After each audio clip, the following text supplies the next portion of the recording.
해법을 찾는 토론 이슈엔 직설 시작하겠습니다. 6.17 부동산 대책 이후 민심이 빠르게 나빠지고 있습니다. 이 내 집 마련의 꿈이 사라졌다는 절망감은 다주택자인 고위공직자와 또 국회의원을 향한 분노로 바뀌었는데요. 정부와 여당은 서둘러 진화에 나섰지만 쉽게 가라앉을 것 같지는 않습니다. 이 갈피를 잃은 부동산 정책 큰 방향을 통한 접근이 필요할 것 같습니다. 오늘도 샵 3698번 100원의 유료 문자로 시청자 여러분의 소중한 의견 기다리겠습니다. 이슈엔 직설 함께해 주실 세 분 소개하겠습니다. 한국자산관리연구원 고종환 원장, 연세대 정경대학원 금융부동산학과 한문도 겸임교수, 김인만 부동산연구소 김인만 소장 나오셨습니다. 어서 오십시오. 네, 안녕하십니까. 네. 부동산 늘 핫한 이슈긴 한데 최근에 또 굉장히 뜨겁습니다. 특히 이 고위공직자 또 노현민 비서실장, 청와대 비서실장이 지난해 말에 고위공직자들 좀 집을 단주택인 분들은 한 채만 놔두고 좀 팔아라, 처분해라라고 했는데 본인은 안 팔았어요, 그죠? 그래서 본인은 안 팔았다가 최근에 청주와 반포에 집이 있었는데 일단은 또 이것도 말이 많습니다. 또 반포를 놔두고 청주를 판다고 했다가 다시 또 청주를 팔게 됐죠, 이제. 청주를 팔고 그다음에 저도 헷갈리네요, 이제.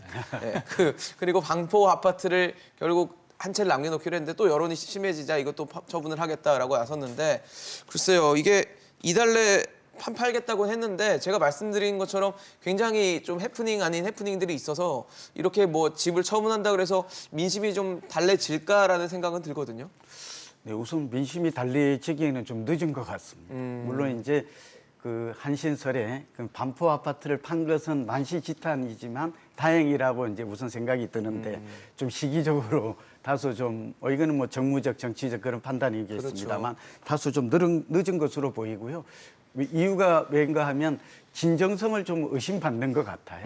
그러니까 이제 자발적으로 이렇게 먼저 했더라면 얼마나 좋았을까. 그러게요. 시장 안정에도 좀 도움이 됐을 것 같아요. 왜냐하면 이렇게 고위공직자가 먼저 이렇게 집을 팔고 다주택을 해소하게 되면 우리가 심리라는 말을 많이 하잖아요. 그렇죠. 부동산은 뭐 베르테르 효과도 있는 것이고요. 그러니까 말하자면 이제 고위공직자는 이제 모범 사례, 솔선수범하는 또 우리 일반인들도 보면 그분의 행동을 언행을 보고 따라하는 그런 경향도 있거든요. 그러니까 조금 더 빨랐다면 다주택자들도 이제 매물을 내놓는데 어떤 동조화 현상도 심리적으로 있었을 텐데 뭐 이미 다 오를 만큼 좀 올랐고 좀 뒤늦게 밀려서 이렇게 여론에 또 밀려서 하는 모습들이 그렇게 아름답게 보이지는 않는 것 같습니다. 그러나 어쨌든 이렇게까지 한 것은 버티다가 다 처분하고 이렇게 하는 것은 좀 늦었지만 좀 다행한 일이다. 그렇게 평가하고 있습니다. 사실 뭐 시점도 시점인데 중간에 아까 제가 말씀드렸던 저도 혼동을 겪었던 뭐 서울 아파트를 판다고 했다가 나중에 청주 아파트로 바꾸고 뭐 이런 부분에서 좀 국민들이 느끼는 게 좀 다른 것 같아요, 아무래도. 한마디로 좀 강하게 얘기하자면 자격이 없죠, 청와대 수석에. 뭐 심한 얘기라고 생각하시는 분도 계실지 모르지만 예. 어떻게 이런 일을 벌이는지 전혀 이해가 안 되고 지금이라도 늦지 않다고 이제 원장님 말씀 주셨는데 네네. 저는 한 가지 더 추원하자라면 네네. 이미 심리적인 어떤 박탈감을 많이 줬잖아요. 일단 무주택 서민한테 그 행위 자체가. 그렇죠. 그러니까 제가 볼 때는 뭐 수익의 50%는 기부하겠다라든지 뭐 솔선수범하는 게 뭐가 있어야 되는데 그냥 대충 뭐 눈 가리고 아웅시로 넘어가는 이게 과연 공직자 그것도 청와대 수석이 할 일은 아니잖아요. 그래서 제가 볼 때는 나와서 기자회견을 해서 국민 여러분들한테 심리적으로 뭐 폐를 끼쳐서 죄송하다 이렇게 진정 어린 사과가 있는 것도 아니고 지금 SNS로 이 얘기를 했더라고요, 보니까. 그게 무슨 애들도 아니고요. 청와대 한 국가의 수석 아닙니까? 그러면 비서실. 그에 걸맞는 품격에 네, 맞는 비서실장. 행위나 네, 행동을 네. 하셔야 되는데 제가 볼 때 이거는 분명히 나셔서 한번 정확하게 국민한테 대국민 사과하시고 자기가 솔선수범을 못해서 미안하다 하면 그나마 동정표를 얻으겠지만 SNS에서 틱하고 이건 좀 제가 볼 땐 좀 아닌 것 같다고 말씀드리고 차후에 이걸 보고 다른 분들도 지금도 준비 중이실 텐데 네네. 솔선수범하는 형태로 좀 국가의 공직자라는 생각을 좀 먼저 하시기 좀 부탁드리겠습니다. 지금. 선생님 어떠세요? 이미 버스 떠나갔고요. 네. 한 3년 전에 떠나갔잖아요. 벌써 1년, 2년, 3년이 지나갔는데 이제 판다는 것 자체가 설사 반포 아파트를 먼저 팔아도 이거는 네네. 뭐 이해가 안 되는 부분이고요. 오히려 심리 역효과, 그 원장님께서 심리 효과, 네네. 오히려 역효과만 말씀하셨죠. 생겼죠. 국민들은 봐, 저분들도 저렇게 안 파는데 안 파는 게 정상이잖아. 물론 안 파는 게 정상이죠. 그게 누가 청주 아파트, 반포 아파트 가지고 가는 게 정상인데 네네. 그걸 비정상이라고 하는 것 자체가 문제고요. 이게 국민들의 전 재산이잖아요. 그래서 저는 사실 처음부터 과연 이분이 팔았다고 해서 국민들이 따라서 팔까? 그래도 팔지는 않았을 것 같거든요, 제 생각에는. 그래서 처음부터 이게 첫 단추를 잘못 꽂았고요. 이미 그래도 솔선수범을 했어야 되고 네네. 내가 정상을 비정상이라고 한다면 솔선수범해서 진작에 3년 전에 김현미 장관께서 분명히 팔아라고 했잖아요. 국민들한테. 네네. 팔아라고 했는데 자기들 안 팔고 팔았는 국민들은 그 기회비용 다 어떡할 것이며.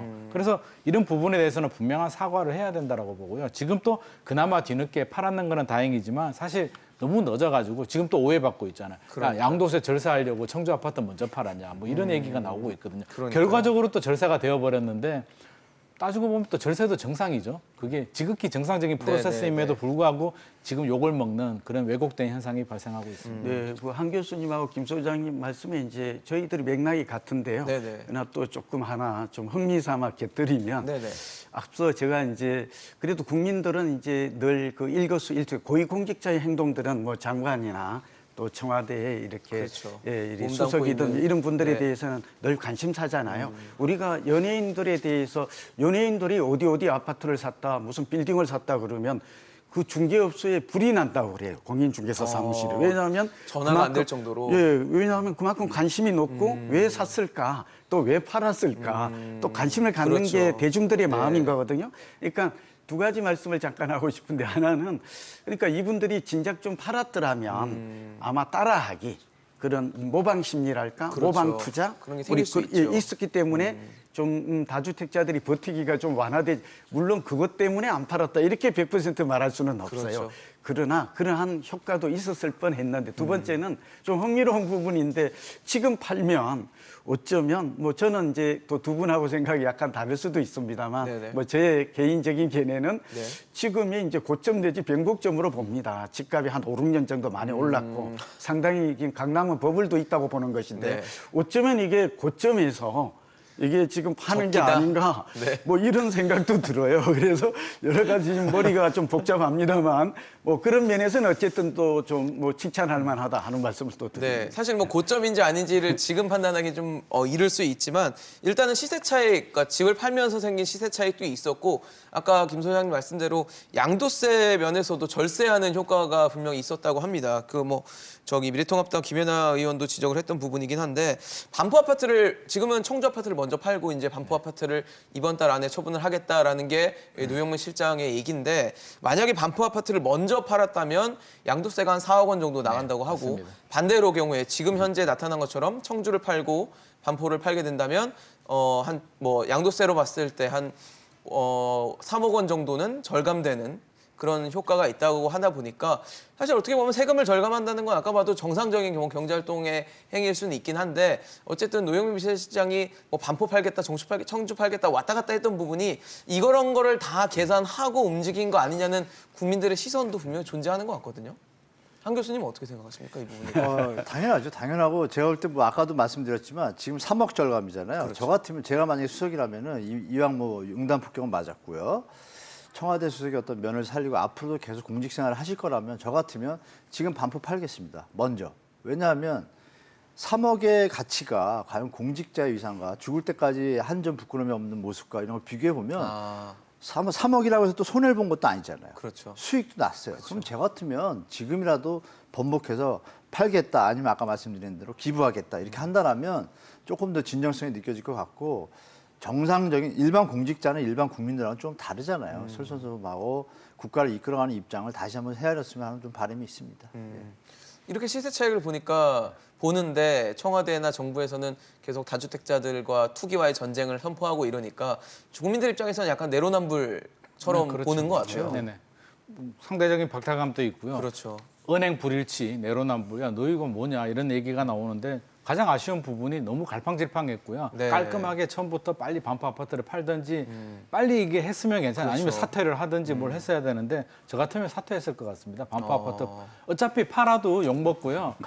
지금 말빨이 잘 안 먹히고 있잖아요. 이미 위신이 굉장히 땅에 떨어졌는데 차라리 그냥 깨끗하게 사표하고 반포 아파트 저 같으면 가져갈 텐데 네. 이미 그러기도 늦었고 그렇죠. 국민들한테는 이미 신뢰가 땅에 사겠다고 떨어졌기 했고 또. 때문에 이제 네. 와서 뭘 해도 안 믿어줄 것 같아요. 이제 와서 뭐 기부한다 그래도 과연 그걸 진정성 있게 믿어줄까? 뭐 3억, 5억 기부한다라고 해서 국민들이 그만큼 신뢰도가 박수를 떨어졌다는 치면서 얘기네요. 잘했다고 하기에는 이미 늦어버린 것 같아서 굉장히 아쉽고요. 솔선수범 분명히 보였음에도 이렇게 됐다는 게 이게 정책의 일관성 문제도 생기고요. 그래서 또 가장 높은 위치에 있잖아요. 대통령을 보좌하는 입장에서 그렇죠. 이런 일이 생겼다는 게 너무나 안타깝고 이게 참 말로 표현하기가 힘들 정도로 좀 잘못된 것 같습니다. 네, 지금 저는 네. 두 분과 조금 다른 측면에서 한 가지 네, 좀 네. 말씀 말씀을 주시죠, 좀 원장님. 드리고 싶은데요. 예. 하나는 이번에 어쨌든 뭐 한 교수님께서는 이제 반포를 먼저 파는 그게 이제 우리가 도덕적이라거나 윤리적 측면, 고위공직자로 윤리적 측면, 고도의 그 지급윤리라는 게 있잖아요. 네, 네. 예, 그런 측면에서는 당연한데 저는 이제 현실적인 입장에서 좀 말씀드리면 네. 이번에 국민들에게 상당한 절세의 전략, 교훈도 준 것도 맞아요. 예, 그러니까 이 이주택자가 집을 팔 때 어떻게 해야 될 것인가 이걸 보면서 좀 한 수 배울 필요도 있는 거죠.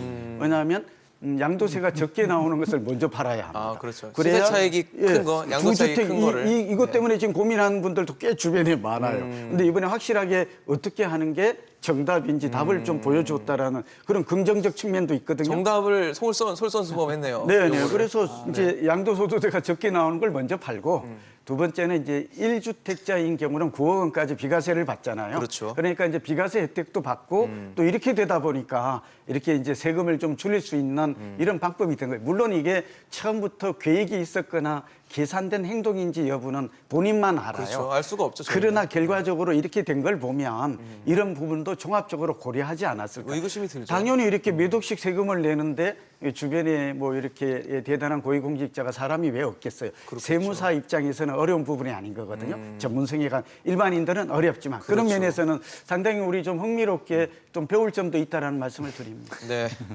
알겠습니다. 지금 사실 뭐 청와대도 청와대인데 민주당도 이 다주택자들에 대한 얘기가 많아요. 지난해부터 일단 거주 목적이 아닌 주택을 좀 처분하라라는 식으로 의원들에게 권고도 했고 또 4월 달에 있었던 총선을 앞두고는 1주택 서약을 받아서 서약을 하신 한 의원들도 지금 있는데 민주당 의원 4명 중 1명은 지금 다주택자인 것으로 나타난 상황입니다. 그러니까 현재 상황에서도 4명 중 1명은 주택을 2채 이상 갖고 있다라는 얘기는 결국 뭐 서약이나 이런 약속들이 잘 지켜지지 않았다라고 좀 볼 수 있는 부분이 아닌가 싶거든요. 네, 그렇게 볼 수 있습니다. 일단 표면적으로. 근데 네네. 이제 서약서를 어떻게 썼냐면 이건 좀 이제 그나마 어떻게 보면은 정확한 팩트니까 네네.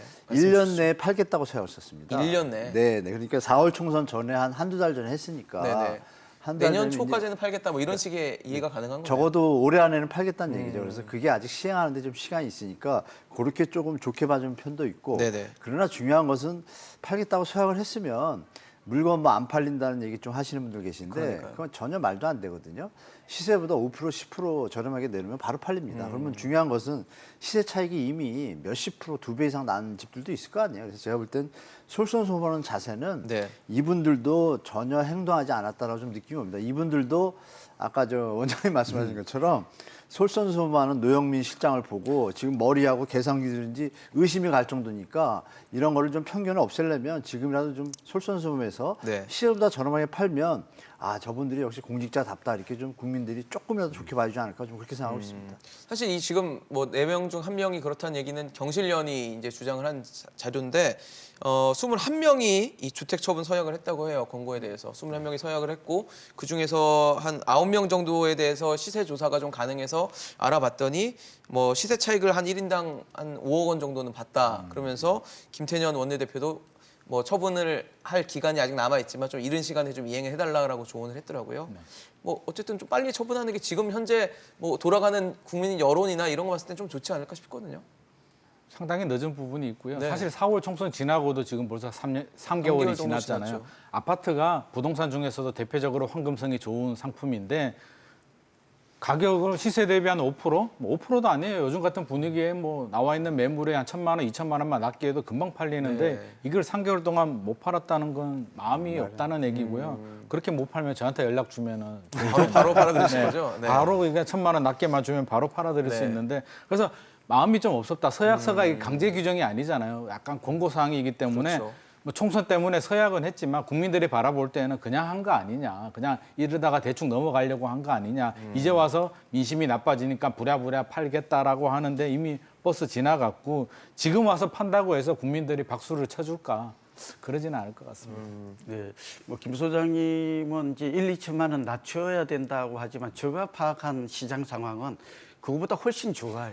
지금 시장이 매도자 중심 시장이에요. 그렇죠. 그러니까 무슨 얘기일까요? 매물이 없다니까요. 강남도 집만 그렇고요. 내놓으면 팔린다는 네, 거죠. 팔린다는 네. 거예요. 오히려 가격을 높여서라도 팔려요. 그러니까 정치인 중에 뭐 내놓아도 안 팔린다. 이 앞전에도 이제 그런 얘기들이 많이 했잖아요. 그렇죠. 사실은 거짓말일 가능성이 많아요. 왜냐하면 지금 공인중개사 사무실에서 알아보면 매물이 없어서 거래가 안 되고 전세 매물마저 씨가 말랐다. 그러니까요. 매물 풍기 현상, 매물 절벽이라는 얘기까지 하거든요. 그러니까 지금 이 국회의원이나 장관이나 또 청와대 이렇게 고위공직자 이런 분들은 이런 걱정은 안 해도 돼요. 지금 내놓으면 팔릴까? 이런 얘기는 걱정하지 말고 내놓으면 내놓으면 되고요. 팔린다. 두 번째는 아까 저도 말씀드렸지만 지금 이 고위공직자들은 우리 시장에 지금 이렇게 엄중하고 좀 상당히 좀 위기를 맞고 있는 이런 시장에서 선한 영향력을 행사해야 됩니다. 그러니까 이분들이 지금 매물을 빠르게 이렇게 다 지금 내놓아야 이런 것들이 심리적으로도 그렇고 긍정적 영향을 준다. 이런 면에서 다 함께 동참할 필요가 있는 것이죠.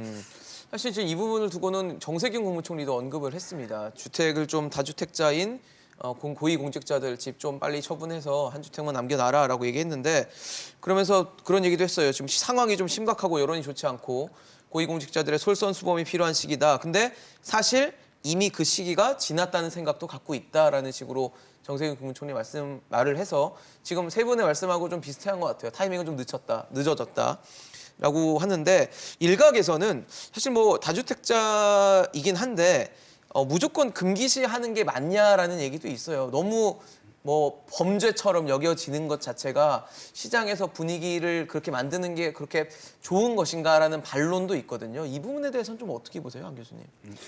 제가 볼 때 정부가 제가 뭐 계속 뭐 1, 2년 전부터 문재인 출범 초기부터 이 국민들 중에 다주택자분들이 물론 이제 투기성을 좀 더 강화한 분도 계시지만 예. 일반적으로는 정부에서 하라고 했지 않습니까? 박근혜 정부에서 하라고 했고 임대사업자 혜택 준다고 하고 그렇죠.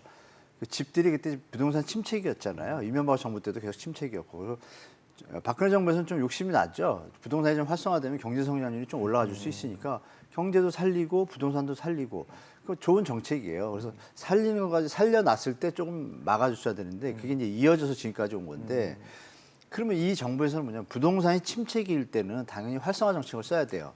그럼 부동산이 활성화가 되면 어떻게 되겠어요? 집임보장에 거꾸로 규제를 해야 되는데 이 정부가 실수한 게 그거죠. 임대사업자들이 등록을 해서 지금 준비하는 임대차 3법 있잖아요. 네네. 그거랑 연결하는 장기적 시나리오를 가졌던 것 같아요. 왜냐하면 등록이 다 되어야 신고제 플러스 5% 상한제 이런 세금 매기는 게 다 할수 과표가 있으니까. 되니까 그거에 목적을 둔 거예요. 그러니까 전체 그림을 못 본 거죠. 이렇게 왜곡된 상황이 벌어질 줄 전혀 예측을 못하는 것 같아요. 그래서 이 부분에서 지금 다시 뭐 경실련이나 외부 시민단체를 뭐 우회적으로 하든지 하여간 뭐 세미나를 통하든지 국토연구원 자료를 통해 가지고 문제가 있다 다주택자들 다시 역으로. 근데 그럼 다주택자분들은 정부가 하라는 대로 했잖아요. 그렇죠. 그럼 출구 전략을 좀 해줘야 되는데 내놓으면 뭐 세제 혜택도 준다고. 말씀하신 대로 그냥 나쁜 사람 취급으로 다 해버리니까 그러니까요. 정서 자체도 다주택자도 오기가 생기죠. 그럼 안 팔고 내가 기겨볼게. 이거 생길 수 있어요. 그런데 역으로 우리가 경험치에서 보시듯이 그 6월 말까지 저번에 6월 말까지 10년 주택 보유자분들 양도세 팔 경우에 한시적으로 감면하겠다고 하니까 물건이 꽤 나왔어요. 그래서 실제로 진정 효과가 있었거든요. 예. 그러면 이번에 이어서 세금 이렇게 압박하는 것이 아니라 역으로 그럼 5년 정도 됐거나 박근혜 정부 때부터 계산을 해서 연차를 계산해서 뭐 3년 4년 된 경우에는 네. 뭐 어떤 투기자 요소보다는 투자의 개념이니까 네. 요번에 팔 경우에 한시적 감면을 하겠다고 하면 공급도 늘어나고 다주택자분들한테도 출구도 열어주고 이런 정책으로 가야 되는데 갑자기 이렇게 일방적으로 가는 거는 제가 볼 때는 좀 무리가 있다. 어떤 전 정부와 이 정부는 정부의 연속성이 있잖아요. 우리가 외국에다 협약 맺으면 이어지잖아요. 그렇죠. 그러면 전 정부에 하는 걸 아예 뒤집어 버리고 이렇게 이거는 잘못된 거죠. 제가 볼 때는 그렇죠. 네. 조금 더 국민들을 위해 생각한다라면 다주택자분들 중에 일부는 그럴지 모르지만 대부분은 정부가 하라는 대로 했기 때문에 그분들 출구 전략 만들어주고 그리고 나서도 안 하시는 분들 그분들한테 중과하는 건 이해가 돼요. 그래서 그런 부분은 정부가 좀 다시 한번 재고해서 네네. 너무 압박만 하지 말고 두 가지 포용도 한번 같이 갔으면 좋겠습니다. 사실 시청자 여러분도 뭐 집을 사면 범법자 죄인입니까? 왜 징벌적 세금을 징수합니까? 이렇게 좀 억울하다라는 문자도 보내주신 거 보면 사실 정부가 하라고 해서 했고 임대주택 내놓으라고 해서 내놨는데 지금은 완전히 상황이 반대로 돼서 뭐 세금을 더 물리고 그다음에 뭐 나쁘게 보고 범죄로 보고 이렇게 좀 하다 보니까 거기서 또 잡음이 생기고 정부의 정책에 대한 신뢰가 떨어지는 것 같거든요. 이게 자본주의 사회에서 주택을 보유하고 구입해서 보유하는 게 절대 잘못된 행동은 아니고요. 그러니까요. 지금 논란이 되고 있는 비서실장이나 국회의원이나 고위공직자들이 뭐 2주택, 3주택 가지고 있는 게 잘못이냐. 표면적으로 보면 은행 불일치 때문에 잘못이지 능력이 돼서 세금 다 내고 집을 가지는 것 자체가 잘못된 건 전혀 아니거든요. 근데 집값이 과열되다 보니까 가진 자가 문제야. 표면적인 이유만 보고 이제 뭐 너가 잘못이야라고 하는데 그 속을 좀 들여다보면 왜 그렇게 집을 살려고 할까? 대한민국의 구조적인 문제가 있고요. 그동안 지난 뭐 한 30년, 40년 동안 공급을 뭐 정부도 뭐 돈이 좀 부족했겠지만 공공보다는 민간에 거의 떠넘기다시피 했잖아요. 그래서 전세 제도가 있고 선분양 제도가 있고 민간을 통해서 주택 공급의 그런 걸 한 40년 동안 하고 있었는데 이제 와서 야, 민간 공급이 잘못이야. 집 가진 자가 잘못이야라고 해버리면 기존의 40년 정책을 완전히 뒤집어 버리는 거고 이제 와서 가진 게 잘못이라고 한다면 과연 정부는 그러면 공공이 주택을 충분히 공급해 줄 수 있는 능력이 되고 준비가 되었느냐. 민간이 공급하지 않고 민간이 사지 않으면 집은 있어야 되잖아요. 그러면 누군가를 공급해 줘야 되는데 너희가 하지 마, 사지 마라고 하면 정부가 공공임대 아파트를 충분히 공급해 줘야 되는데 그럴 준비가 됐느냐. 지금 계획만 뭐 30만 원 나왔지만 언제 공급이 될지도 아직 구체적으로 모르는 상황이고 제가 볼 때 아무런 준비가 안 됐는데 집값이 과열되니까 당황해가지고 그냥 가진 자가 문제야 막 규제를 가하는데 이게 되기 위해서는 전제 조건이 정부가 충분한 물량을 가지고 우리가 충분히 공급해 줄 테니까 이제 민간은 차츰 손을 떼 너희들은 필요한 집만 가지고 우리가 이제 주도권을 가지고 할게라고 해야 되는데 그런 준비가 안 된 상태에서 지금 무리하게 이렇게 주택 가진 자에 대해서 범법자 취급, 임대사업자도 하라고 했잖아요. 그래서 그게 이제 민간을 통해서 공급을 하면서 주택은 이제 서민 주거 안정을 하는 건데 그걸 지금 뒤집어 버리니까 이게 굉장히 좀 잘못된 부분 많은 거죠. 지금 질문의 요지가 잠깐 저도 좀 이 부분에 대해서 좀 두 분에 대해서 좀 하고 싶은데요. 네네네. 지금 뭐 다주택자들의- 앵커께서 질문에 다주택자들을 왜 금기시하는 게 금기시하는 게 옳은가, 괜찮은지. 그 본질은 예, 예. 무엇인가 이제 이거였잖아요. 그렇죠. 그래서 이제 두 분 설명을 잘 해주셨습니다만 잠깐 좀 저의 의견을 더 붙이면 지금 이제 쓰는 말이 그러니까 투기성 다주택자 이런 말을 대통령부터 시작해서 지금 장관까지 쓰고 그렇죠. 있어요. 거기다 투기와의 전쟁이라는 표현도 왜 쓰고 이런 있고. 논란이 벌어졌을까의 핵심은 사실은 이 투기 수요와 실수요의 구분의 개념이 어려운 데서 출발을 해요. 지금 이제 이 얘기가 하게 되면 조금 뿌리가 깁니다만 무슨 얘기냐 그러면 지금 정부는 다주택자 그러니까 2주택 이상은 일단은 투기꾼 내지는 투기 수요로 규정을 하고 있습니다. 근데 우리가 이제 뭐 한 교수님이나 저는 또 대학원에서 강의를 하는 입장에서 연구하는 입장에서 보면 이게 뭐 투기인지 실수요인지의 이게 구분이 이게 학술적으로도 명확하지를 않아요. 그래서 지금 드리고 싶은 말씀은 정부도 그렇고 이 개념 정의를 한번 재정의를 할 필요가 있어요. 이 누가 순간에 투기인지를. 네, 이렇지 않으면 지금 앵커께서 굉장히 질문한 이 본질적인 논란이 계속해서 증폭이 돼요. 그런데 지금 사전에는 이렇게 나와 있어요. 어떻게 나와 있나요? 투기는 네. 단기 시세 차익을 노리는 거. 이게 투기라는 개념만 사전적인 설명은 그래요. 그러니까 정부의 또 개념을 또 한번 더 붙이면 정부는 지금 나오는 이 규제, 이 거주를 강화하고 있잖아요. 그러니까 1주택이고 실제 거주를 하고 있으면 이 사람은 실수요로 본다는 것이에요. 이 정부도 지금 말은 실수요자 보호대책이 이번에 나온다고 하거든요. 그러니까 그 반대의 경우에 있는 사람, 그러면은 한 채가 아니고 2주택이거나 네. 거주하고 있지 않다면 이마저도 투기다. 투기 수요로 본다는 게 현재 이거는 추정이에요. 네네네. 이렇게 말을 한 적은 없지만 그런 정신이 지금 깔려 있는 들어있는 것 것 같다. 같고요. 두 번째는 그러다 보니까 다주택자가 지금 자꾸 이제 규제의 대상이 고가주택, 다주택자, 그다음에 갭 투자자를 대상으로 하는 거잖아요. 이게 결국 집을 많이 갖고 있는 거거든요. 그러니까 저의 얘기는 그러다 보니까 이 다주택자들이 이제 앞서 한 교수님은 뭐 정확하게 설명은 하셨습니다만 저의 또 견해가 좀 다를 수 있는데 사실은 부동산 경기가 말씀하신 대로 안 좋을 때는 부양책을 펴야 돼요. 냉각돼 있을 때는. 그렇죠. 그러니까 살려야죠, 이명박 일단은. 박근혜 정부 때 부양 대책은 이 시장이 불안정할 때 그러니까 과열되었을 때는 지금처럼 규제책을 펴야 되고 너무 냉각되어 있을 때는 살려야 되지 않겠어요. 이게 정책이 존재하는 근본 목적인 거거든요. 지금은 목적에 따라서 잘 행하고 있어요. 말하자면 지금 정부는 규제를 해야 돼요. 이걸 반대하는 것은 아니죠. 우선 이 얘기 좀 드리고, 다만 다주택자의 관련해서 지금 문제가 되는 게 임대주택 임사잖아요. 사업자거든요. 이 부분은 두 가지 기능이 있어요. 그러니까 부동산 경기를 살릴 때에는 시중 자금을 좀 끌어들여서 공공에서 임대 아파트가 부족하니까 민간 부문에서라도 공급을 늘리자 하는 긍정적 측면이 있고 양면성이 있다는 얘기죠. 두 번째는, 그런데 최근 들어서는 이를 악용해서 다주택자들이 이렇게 세제라든지 금융이라든지 대출이라든지 이런 쪽에 악용한 측면도 있다. 그래서 이 부분도 손을 좀 수정할 필요가 있다는 것이고, 분명한 점은 지금 매물 부족 때문에 전세값과 집값이 오르고 있거든요. 네. 그래서 제 얘기는 어쨌든 신규 분양 물량도 나와야 되지만 기존의 다주택자들이 매물이 나오지 않으면 지금 매물 풍기, 매물 절벽 현상을 해소할 수 없다는 점에서 정책의 개선이 필요합니다. 근데 사실 정부는 어떻게 생각하나, 요즘의 부동산 시장과 자신들의 정책에 대해서 어떻게 보느냐를 두고 김현미 국토부 장관은 굉장히 정상적으로 작동을 하고 있다라는 식으로 국회에서 발언을 했습니다. 이거를 시청자분들 그리고 국민들이 이걸 정상적으로 작동하고 있다, 이걸 어떻게 받아들일까요? 표현을 좀 잘못하신 것 같습니다. 좀 감정적으로 하신 것 같은데, 그러니까 김현미 장관이 원래 그 부동산 전문가는 아니셨잖아요. 그렇죠. 그래서 누구보다도 좀 공부도 열심히 하시고 약자를 위한 활동을 그전에도 많이 하신 분이기 때문에 조금 어떤 정의의 약자를 위한 쪽으로 너무 치우시다 보니까 네네. 다주택자들을 좀 아까 말씀하신 대로 좀 범죄시하는 좀 느낌을 가지시고, 그다음에 이제 언론을 갖다가 부동산 관련 언론을 좀 터부시하세요, 이분이. 제가 알기로는 기자분들 말씀을 들어보면은 그 부동산 기사를 좀 편향적으로 쓴다고 판단하신 것 같아요. 근데 제가 봐도 편향적인 건 사실이에요. 레거시 미디어들이 자꾸 저 안 좋은 쪽으로 쓰다 보니까 더 불신을 가지다 보니까 언론하고 소통이 없어요, 이분이. 제가 볼 때.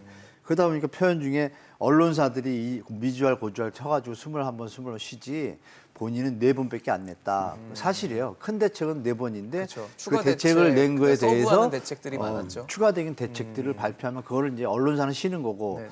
본인 국토부 장관 입장에서는 줄기의 전체 그림에서 4번인 건 맞아요. 맞지만 국민들이 느끼는 거는 사실 4번 이상으로 느낄 수밖에 없잖아요. 그렇죠. 계속 대책이 규제가 나온 나오는 것처럼 거는 대책을 느껴지니까요. 발표해서 그 대책의 내용들을 하나하나를 발표해 주니까 제가 볼 때는 장관님께서 좀 언론을 다시 안으셔가지고, 언론사 기자분들도 지금 중견 기자 뭐 30대 이분들은 아직 무주택이 많으세요. 그러니까 그분들 안으시고 도리어 포용하셔가지고 좀 국민들을 위해서 기사를 조금 중점적으로 써주고 균형적으로 써, 이렇게 부탁을 하면 어느 기자분이, 제가 기자라도 김현미 장관님이 부동산부 기자들은 좀 아니야 막 이렇게 하면 좋게 쓰겠어요? 이런 것도 정치의 어떤 하나의 어떤 묘미니까 제가 볼 때 그런 부분이 국회에서도 표현이 된 것 같아요. 제가 볼 때 그런 감정적인 요소를 좀 감정적인 표현이 낮추시고 있었다.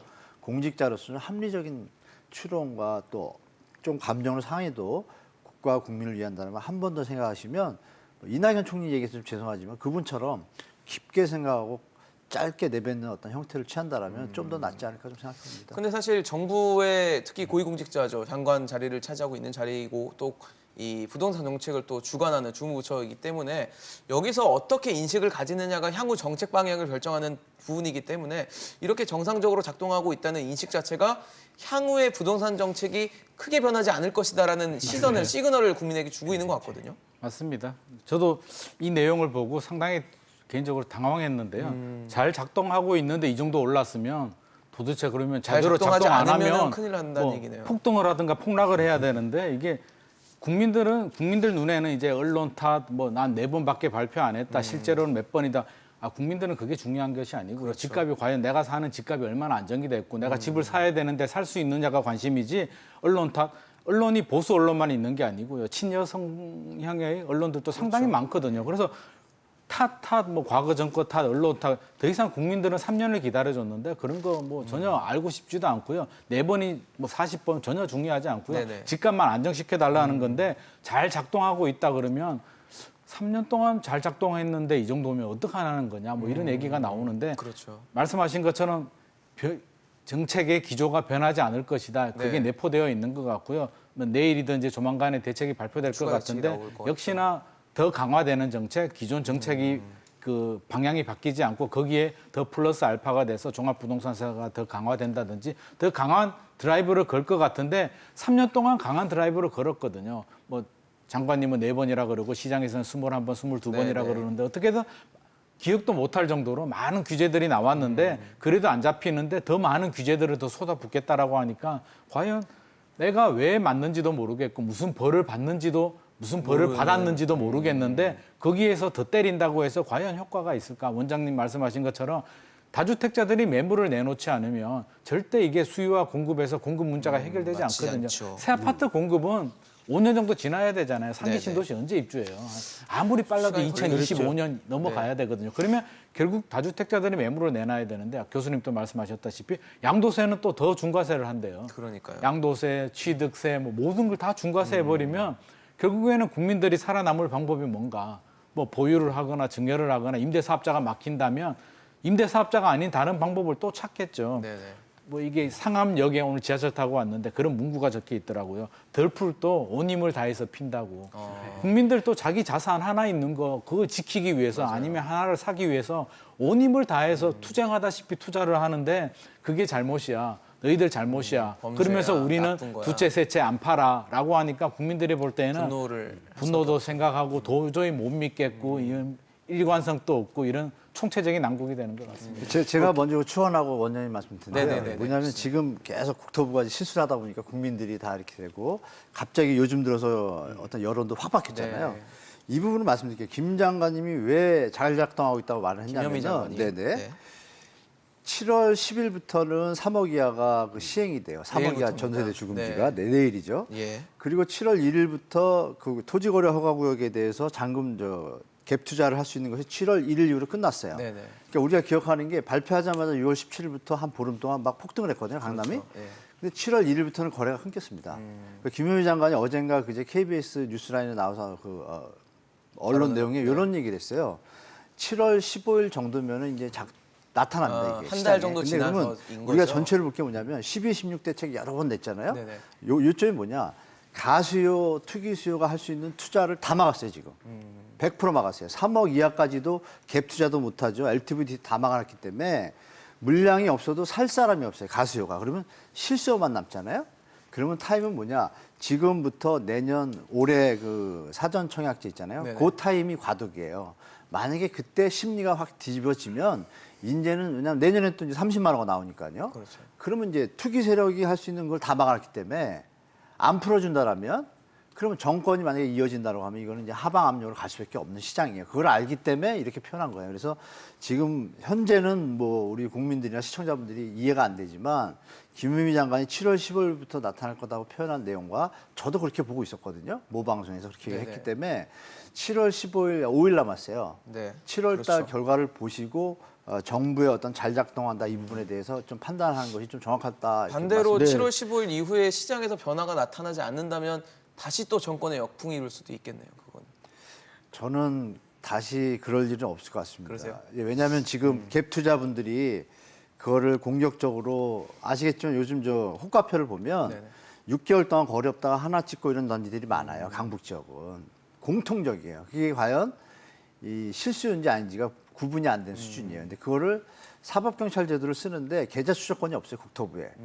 계좌 추적권이 있으면 바로바로 추적이 찾을 수가 되고 있는데. 조사하고 실용성이 있는데 그런 것들이 뭐 금감이 뭐 각 사람들 모여가지고 하니까 느려요. 느려다 보니까 그런 절차도 많고. 실작동들에 대해서 국토부에서 아마 하나하나 준비하고 있을 거고 네, 네. 대선을 위해서도 이번에 못 잡으면 정권도 뺏기거든요. 그러니까 아마 올인할 거예요. 그렇기 때문에 제가 볼 때는 추가 대책이 나오는 게 더 강하게 나오면 제가 말씀드린 거 합쳐지면 네, 네. 생각보다 효과가 나타날 수도 있다라고 보는 게 좋을 것 같습니다. 네, 지금 질문의 요지가 이제 김 장관의 책임질 부분은 있는가 이제 이거잖아요. 없을까 그렇죠. 이제 네네. 그런데 뭐 두 분께서 핵심을 짚어주셨는데 저도 이제 얼마 전에 여기 미래통합당에서 며칠 전에 사실은 이제 그 김종인 위원장 주최로 제가 좀 발표를 이 정책에 대해서 한 게 있습니다. 잠깐 겸해서 두 분의 말씀에 의해서 도움이 좀 시청자분들에게 될 것 같아요. 책임을 질까 안 질까는 정책의 성과로 평가받아야 합니다. 그런데 지금 전문가들 대부분의 의견은 이제 후한 중간 평가기는 합니다만 높은 점수를 주고 있지 실패했다.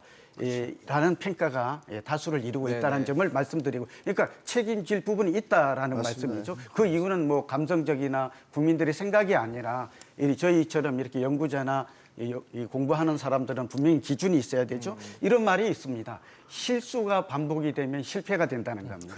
지금 뭐 21번이냐 4번이 중요한 게 아니라 네네. 지금 수없이 대책이 나왔다는 것이고, 결과적으로는 시장이 집값을 잡지 못했고 전세난마저 벌어지고 있다라는 것은 결국은 정책의 효과가 실패했다라는 네. 것은 이거는 뭐 반론의 여지가 없을 것 같아요. 두 번째, 저는 그래서 총체적 실패다. 과정과 결과가 다 실패했다고 보고, 첫째는 문제인식에서 실패한 것 같아요.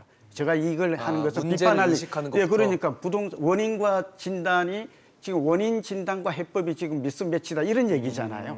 지금 공급이 부족해서, 그리고 과잉 유동성 때문에 여기에 규제 정책의 이 부작용 때문에 집값이 오르는데, 자꾸 정부는 투기꾼을 잡으면 된다고 이제 자꾸 이렇게 하고 있으니까 투기 수요를 잡는다고 해서 주택이 생기는 것은 아니죠. 30, 40대에게 내 집 마련의 꿈이 실현이 돼야 되잖아요. 이 꿈은 멀고 우선 고통은 가까우니까 이렇고, 두 번째는 수립 과정의 실패예요. 굉장히 폐쇄적이에요. 그러니까 공청회라든지 지금이라도 내일 서둘러서 내는 게 중요하지가 않아요, 시기가. 무슨 얘기냐면 좀 더 심사숙고하고 여기 여러 계시는 두 분도 목소리를 전문가들의 다양하게 목소리를 듣고. 듣고 공청회라도 그렇죠. 도대체 무엇이 문제인지, 왜 이렇게 이게 지금까지 작동을 한다고 했는데 왜 성과가 안 나타나는지, 이 부분에 대한 진지한 방송과 정책의 전환, 패러다임의 대전환이 있어야 되는데 지금도 그런 노력이 안 보여요. 서둘러 내놓고 하고 있고, 세 번째는 수단의 실패라고 봐요. 왜냐하면 규제 정책만 있는 건 아니고요. 다양한 공급 확대 정책이 있을 수 있거든요. 예. 선진국 같은 경우는 예를 들면 미국이나 영국이나 독일 같은 경우에는 두 가지 정책을 펴니다. 하나는 도심에서 공공임대주택을 많이 늘려요. 그래서 주거의 취약계층이 주거의 안전망을 제공하고 있는 거거든요. 국가가 해야 될 의무예요. 두 번째는 도심 재정비 활성화라고 그래서 여기에 공공 분양이나, 그러니까 규제 완화, 인허가 절차의 간소화를 통해서 오히려 공공 분양 물량을 늘림으로 해서 네. 이 주거난의 문제를 지금 해결하고 있는데, 우리는 거꾸로 가고 있어요. 그래서 저는 결국 전문성의 실패고 진정성의 실패고 소통과 공감이 없는 이 부분의 개선 없이는 아마 내일 나와도 공급 확대 정책이 있더라도 양념처럼 조금 들어갔을 가능성이 많아요. 이렇게 되면 다시 반복됩니다. 일시적으로 안정되겠지만 네네. 다시 되오르는 집값의 근본적인 안정과는 거리가 멀다는 점에서 이 말씀을 드립니다. 네, 사실 지금 정부가 뭐 조만간에 또 추가 대책, 6.17 대책에 이은 추가 대책을 내놓을 것으로 지금 알려져 있는데, 그러다 보니까 어떤 내용이 될까? 이번에는 근데 세 부담 강화 쪽으로 좀 포커싱이 될 것이라는 얘기가 나옵니다. 근데 그러면은 정부가 원하는 대로 세부담을 강화하면 세부담도 뭐 취득세, 보유세, 뭐 거래세까지 해서 전방위적으로 강화를 할 것처럼 지금 얘기가 나오고 있는데, 그럼 다주택자들이 결국을 매물을 내놓는 상황으로 이어질지도 잘 모르겠고, 또 세금이 늘면 공급자가 일단 물량을 내놓지 않게 될 것 같은데, 그러면은 집값이 오르거나 뭐 전월세가 또 가격이 오르는, 그래서 결국은 실수요자들이 또 피해를 보는 이런 상황이 되면 어떡하나라는 우려가 되거든요. 소장님 보시기에 어떠십니까? 이게 사실 악순환의 연속이거든요. 원장님 말씀하신 부분을 제가 전적으로 100% 공감하는 부분인데요. 진단이 정확해야 되는데, 그렇죠. 배가 아픈 환자한테 다른 지금 감기약을 준다든지 지금 이런 상황이거든요. 그래서 그래도 안 나아. 아프니까 또 파스 발라주고, 배가 아프니까 파스 발라주고. 근데 지금 그 이런 약이 상황인데 정상적이라는 거잖아요, 지금. 자기들은 정상적이라고 네. 하죠. 근데 지금 3년이 지났단 말이에요. 이게 네. 1년이면 국민들이 또 그래서 기다려주는데 왜 이렇게 국민들이 분노하냐라고 한다면, 저는 3년이라는 숫자가 상당히 중요하다고 생각하거든요. 1년 기다려주고, 2년 기다려주고, 임기가 5년인데 임기 절반이 넘어가서 3년이 기다려줬는데도 아직도 결과로 집값은 못 잡고 있는데 잘 되고 있다. 3년 동안 세금 규제를 안 했냐 그러면 했죠. 제가 느끼기에는 엄청나게 규제했거든요. 이미 세금 규제로 집값을 못 잡는다는 건 참여정부 시절에 입증이 됐잖아요. 양도세 네. 중과세를 하니까 똘똘한 한 채가 생기면서 매물이 줄어들게 되고 실패를 가격이 했었죠, 폭등했는 그런 게 이미 과거 10몇 년 전에 이미 입증이 됐고 금증이 됐음에도 불구하고 똑같은 정책을 해서 또 규제, 시장의 목소리는 전혀 듣지 않는다. 왜 나는 집 한 채 갖고 싶어? 이게 투기라는 개념도 뭐 단기간에 이렇게 뭐 실제로 투기꾼들이 있긴 있어요. 뭐 여러 채를 산다든지, 네. 뭐 집 레버리지 매물도 받아서 안 보고 뭐 산다, 10채씩 뭐 이런 산다든지, 얘기 뭐 있습니다. 1년 사서 팔고 하는 분들이 있는데, 다수의 사람들은 집 한 채 사기도 힘들고요. 하나 사다가 여건이 안 맞아서 전세 주고 다른 데 가서 이렇게 살 수도 있는 거거든요. 그걸 투기라고 볼 수 없는데 무조건 가지면 투기라고 해버리니까 굉장히 왜곡이 발생하는 거고요. 계속 실수가 이렇게 반복이 되는데 이게 진단부터 잘못되니까 정책 과정에서도 세금 규제가 아마 최근에 조만간에 나올 대책을 보면 굉장히 더 많이 작년에 12.16 대책에서 종부세 안이 나왔는데 거기에 플러스 알파가 될 것 같은데 네. 저는 이걸 보면서 드는 생각이 이솝우화에 그 햇빛하고 이제 해하고 바람이 내기를 나그네 옷 벗기기 외투를 게임을 벗기는, 하잖아요. 네. 자꾸 그 생각이 드는 게 결국에는 바람을 아무리 해도 바람이 강해지면 옷을 더 여미지 여미죠. 이렇게 풀지는 예. 않거든요. 지금 계속 규제 바람, 세금 바람을 계속 쏟아붓는데 시중에서는 그런 유언비어가 돌잖아요. 세금 거두는 게 목적이야. 세수 증가가 목적이지. 올해 세수가 부족할 것으로 예상되니까. 세금이 목적이지 서민들이 집 가지는 거 원하지 않아라는 유언비어가 실제로 먹히고 있는 게 어느 정부가 서민 주거 안정의 목적이 아닌 정부는 없잖아요. 그런데 결과적으로 이런 현상이 생기는 이유가 정부가 단초를 제공해 줬다라고 생각하거든요. 오이밭에서는 뭐 가끔도 매지 말아야 되는데 계속 세금만 부과하면서 이게 집값이 안 잡히는 거 알면서도 다수의 국민들은 알고 있는데 과연 강남에 계시는 분들이 종합부동산세 1%, 2%포인트 더 올린다고 해서 집을 내놓을까? 저는 안 내놓을 것 같거든요. 얼마 전에도 전화가 연락받은 분이 종부세 한번 때려봐. 계속 때리면 나는 내가 사는 집 전세 주고 내 다른 데 지방으로 이사 가버릴 거야. 이런 얘기 하거든요. 시장에서는 임대사업자가 막히면 다른 방법을 찾지. 세금 무서워서 내가 강남집 빨리 팔고 노영민 실장님도 처분해야겠다. 팔았는데 나도 빨리 팔고 이제 자연인으로 돌아가야겠다. 이렇게 생각하는 분은 거의 없을 것 같습니다.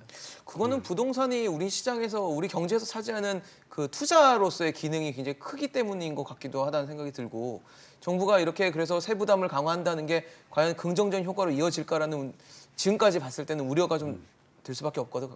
제가 볼 때 뭐 원인과 진단이 제일 중요한데 뭐 계속 말씀 주시는데 일단 공급을 좀 더 해야죠. 우리가 문재인 대통령이 잘못된 정부가 취득된다는 걸 알 수 있는 것이 일본식 법을 뭐 얼마 전에 교수분이 뭐 얘기했잖아요. 문재인 정부의 의식이 좀 잘못됐다. 네네. 일본처럼 법을 대니 집 사지 말라 이 표현을 하셨다잖아요. 대통령이. 전 청와대 그러면은 계셨던 그거는 뭐냐면 조은식 집이 넘쳐날 때 얘기예요. 집이 넘쳐날 때, 그죠? 일본처럼. 근데 우린 넘쳐나지 않아요. 그렇죠. 그러면 청와대 간부들이 잘못된 정보를 준 거죠. 그러면 청와대 안에 있는 분들이 다주택자가 많아요. 쉽게 말해서 PC방을 운영하는데 자기가 PC방 규제위원회 위원이 PC방을 규제하겠어요? 그러니까 그런 부분 때문에 제가 볼 때 문재인 대통령이 잘못된 정보를 받았고 그나마 잘못된 정보 중에 다주택자 세금으로 가자, 감정적인 뭐 표계산 이런 게 들어갔지만 핵심은 뭐예요? 공급을 좀 더 늘려주면 돼요, 빨리빨리. 그래서 근데 지금 그거를- 세를 늘려서 공급을 늘리겠다는 거 아니에요? 매물 근데 뭐 그 내놓을 미스매치 때. 타임이 있잖아요. 그러니까요. 타임이. 그리고 하나는 있습니다. 하나는 인정할 게 뭐냐면 갭 투자를 지금 다 막았잖아요. 예, 예. 세금을 더 올리면 정상적인 임대주택 사업자 이런 분들은 아까 현장님 말씀대로 그냥 가지고 가요. 수장님 말씀대로. 네네.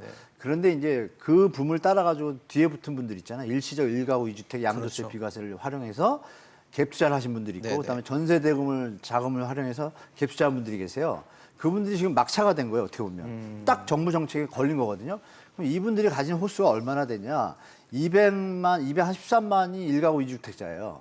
그러면 유휴 매물이 100만 채가 넘는 거예요. 네네. 그럼 일시적 그 전세 대출로 갭 투자한 1주택 갭 투자도 있어요. 그 물량까지 가세하면 150만 채가 되는 거니까 정부는 어떤 생각을 하는 거냐. 이분들이 물건을 내놓게 되면 네. 세금을 부과해서 이분들은 뭐냐면 세금 부담 담세 능력이 없음에도 불구하고 예. 투자 수익 차익을 노리고 과감하게 들어온 거예요. 직장인들이 30, 40대들이. 근데 이 부분이 잘못돼서 외국인 선생님이 일어난다고 보고 이걸 막았잖아요. 그러면 이제 1, 2년 뒤에 어떤 일이 벌어지겠어요? 좀 더 받쳐주지 않는다면 지금 거래량이 줄고 있거든요. 받쳐주지 않고 지금 다 막아놨기 때문에 뒤에 수요가 없으면 어떻게 돼요? 갭 투자한 제가 말씀드린 115만, 150만 채 이분들이 조금 부담을 느끼는 거예요. 강남에 만약 투자를 했으면 더 부담 느끼죠. 세금이 몇 천만 원씩 나오니까. 그러면 이분은 나올 수밖에 없잖아요, 물건이. 그거를 예측하는 것 같은데 그게 근본적인 진단은 아니죠. 왜? 공급을 충분히 늘려야죠. 일본처럼 천인당 주택수가 400 이상을 넘어야 되는데 우리 한 330밖에 안 돼요. 좀 늘려놓고 하는 건 정상인데 그래서 이 두 개를 잘 좀 합리적으로 계산해서 다주택자 세부담을 갖다가 좀 징벌적으로 하지 말고 좀 중장기적으로 국가적인 차원에서 가고 네. 공급에 좀 올인했으면 좋겠다. 빨리 공급 소식을 전해주면 국민들이 좀 기다려지는 것이 좀 신뢰가 좀 회복되지 않을까 이렇게 봅니다. 저도 김 소장님과 한 교수님 말씀에 전적으로 동의하는데요. 여기서 우리가 좀 따져봐야 될 게 두 가지가 있어요. 다주택자들이 매물을 내놓을까 하는 이 과거의 경험을 보면 이건 어렵지 않게 추정이 돼요. 두 분께서 잘 설명해 주셨습니다만 첫째는 어쨌든 다음 대책도 지금 우리가 세금의 종류가 세 가지가 있잖아요. 이 취득하면 취득세, 이렇게 가지고 있으면 보유했으면 보유세. 재산세와 종부세. 그렇죠. 지금 문제되는 게 종부세죠. 고가주택에 대한 또 다주택자에 대한 또 임대주택 임사업자죠. 에 대한 이 종부세가 강화될 걸로 지금 언론에 보도된 것만 보면 이런 걸 검토하고 있대요. 네. 아마 이런 것들이 포함되어 있지 않을까. 대통령께서 지시한 내용도 그렇고 또 당정이 검토하고 있는 내용도 그렇죠. 그렇게 그다음에 양도소득세도 또 이번에 높아지는 것 같아요. 네. 그러니까 이제 예를 들면 1주택이라도 이 사람이 1년 이내에 팔면 현재는 40%, 우리가 양도소득세율이 6에서 40인데요. 정상세율이. 이걸 80%까지 올리겠다. 2년 이내에 팔면 70%까지 올리겠다. 이렇게 이 세 가지 세금이 이번에 다 한꺼번에 나올 가능성이 커요. 네. 근데 제가 이 말씀 드리는 이유는 우선 첫째는 양도소득세를 이렇게 높이게 되면 과연 요즘 집을 사가지고 1년 이내에 집을 파는 사람이 있을까요? 드물지만 있긴 있겠는데 이게 아마 징벌적인 상징적으로 이런 제도가 들어가는 것 같아요. 효과는 크지 않을 것 같다. 물론 우리가 1년 이내에 샀다가 파는 사람이 80% 양도세 이거 반대하는 사람이 없어요. 이건 진짜 투기꾼이거든요. 아니면 실수해서 잘못 샀든지 어쨌든 제 정리합니다. 지금까지 계속해서 이제 그 김 소장님 말씀 중에도 양도소득 이렇게 세금이 굉장히 중과되고 강화된 건 맞잖아요. 근데 두 가지를 생각해야 돼. 이 세금이 주는 효과가 수요를 억제하는 것은 맞아요. 이 세금이 하게 되면 수익률이 줄어드니까 그러나 집값의 상승률이 세금보다 높을 때 요즘처럼 아까 한 교수 높을 때는 이런 것들이 거의 제동 브레이크 역할을 하기가 좀 어렵다는 게 문제가 있고요. 두 번째는 최근에 집 사는 사람을 보면 정부가 이걸 간과하고 있어요. 뭐냐면 투기꾼이 아니라 30, 40대 무주택자가 집을 가장 많이 사고 있어요. 30대가 30.7%예요. 말하자면 세 채가 거래되면 10채가 거래되면 세 채는 30대가 무주택자가 지금 가져간다. 이 사람이 집을 산 거라니까요. 그러니까 필요한 사람들이 하는 거죠. 그러니까 이 사람들이 집을 사는데 자꾸 투기 수요를 억제하기 위한 이런 세금 규제 정책이 약발이 먹히겠느냐고요. 그러니까 이 부분이 지금 미스매치 엇박자를 내고 있다는 것이고 두 번째 더 심각한 것은 사실은 세금이 우리가 이 종부세도 그러니까 보유했을 때 세금도 높아지고 팔았을 때도 세금이 높아진다면 자 다주택자 입장에서는 어떻게 될까요? 진퇴양난이 돼요. 이 소위 우리 흔한 말로 빼도 박도 못하는 이렇게 되면 지금 매물이 나와야 되는데 가지고 있어요. 그리고 이 왜 가지고 있냐 내놓을 수가 그러면 없는 상황이 공급이 그러니까 재건축을 규제하고 앞으로도 상기 신도시는 공급이 멀잖아요. 내년부터 사전 청약이 들어가지만 후내년부터 분양에 들어가게 되고 입주는 6, 7년 후에 일어난단 말이죠. 이거 다 알아요. 무슨 얘기일까요? 그래서 매물이 오히려 장기는 이런 현상들이 나타나게 된다라는 점을 좀 말씀드립니다. 오히려 이 신규 청약을 노리고 전세입자들이 오히려 이 재전세를 하는 바람에 전세 거주 조건을 강화하니까 오히려 집주인들은 자기 집으로 들어가는 바람에 가장 큰 문제는 좀 전세난이. 그러니까 정부가 이번에는 이 자꾸 이 투기 수요 억제의 정책에 중점을 두지 말고 저의 얘기는 서민 주거 복지 또는 실수요자의 주거 안정에 정책의 포커스를 대전환해야 돼요. 그래서 말하자면 지금 실수요자들이 전세를 안정시킨다든지 또 공공임대라든지 소형 분양을 많이 늘려서 30, 40대에 주거 안정에 좀 중점을 두는 정책의 전환이 필요하다. 패러다임의 전환이 필요하다는 말씀을 꼭 전합니다. 알겠습니다. 사실 뭐 이렇게 서민 집 수요를 내 집 마련을 도와주겠다라면서 서민들을 위한 정책을 내놓겠다고 매번 했던 것 같은데 지금까지 나온 결과는 그렇지 않아서 국민들에 대한 뭐 정책의 신뢰성, 정부에 대한 신뢰성이 많이 떨어진 상황입니다. 부동산 이슈 아직 부동산 정책을 내놓지 않은 상황이고 또 시장 변화 계속 일어나고 있기 때문에 저희가 또 시간 마련해서 부동산 정책 다뤄보는 시간 준비하도록 하겠습니다. 오늘 고종환 원장, 한문도 교수, 김민만 소장과 함께했습니다. 말씀 감사합니다. 네, 감사합니다. 감사합니다.